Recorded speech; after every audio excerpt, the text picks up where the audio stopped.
In this podcast, I'm going to introduce some key features of modern or mass schooling, drawing from the book Benign Violence, which I published a few years ago with Palgrave Macmillan. I will also discuss, briefly given the format, the role of modern examination as I see it in the make-up of mass schooling. Schools are, in a sense, nothing new. In the Western tradition, which will be my focus here, they extend back to ancient Greece. The meaning of the word school has, nonetheless, changed throughout history. It derives from a Greek word that signified leisure, rest and idleness, learned discussion, or a place where leisure and discussion might take place. In classical Latin, the related term is more didactic in sense, referring to the exposition of a teacher of his or her views on a subject, or to the place or establishment where a teacher expounds. It also refers to the followers of a particular system of teaching or a public meeting place. Schooling, in this ancient sense, might be contrasted with schooling in its modern conception. Modern schooling has, for the most part, lost its association with leisure, rest, and idleness, becoming connected instead with industry, activity, and work.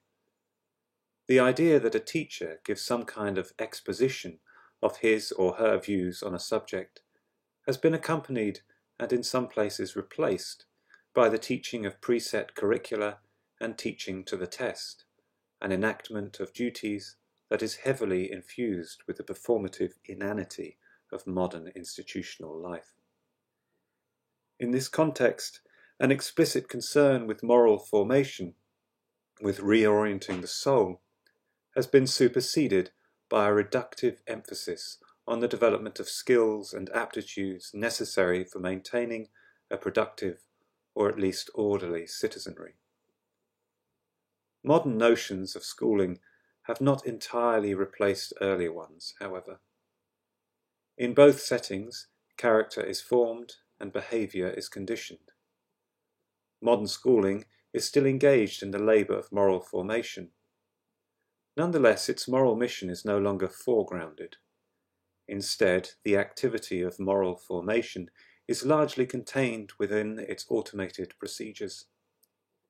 These form a citizenry according to habits of judgment that are all the more problematic, I think, for their apparent neutrality.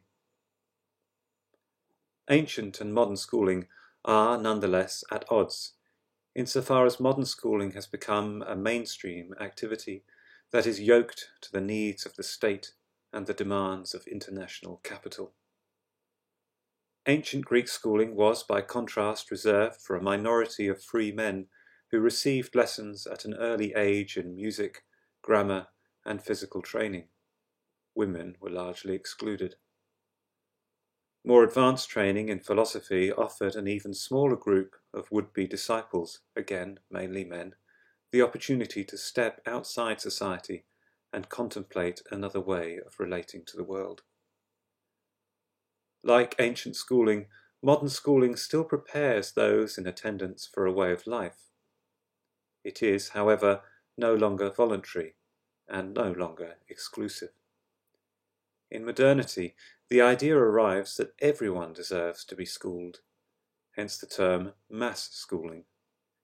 The idea of schooling is radically transformed as it is extended to the so-called masses. I would like to suggest, and here I draw from the work of Michel Foucault, in particular his book Discipline and Punish, that the schooling of everyone in a given polity required new techniques. These were developed in the early 19th century across a range of institutional sites that were undergoing transformation at that time, such as hospitals, factories, and prisons, all of which were being modernized and scaled up. A key development in this, as Foucault argues, was the formation of a type of power he calls disciplinary power, and, as part of that, a new approach to examination. I would like to explain how, drawing from Foucault's work, we can understand the development of mass schooling as an example of modern disciplinary power and as something that was, at that time, very new on the cultural and political landscape. These ideas are developed in the next podcast in this series.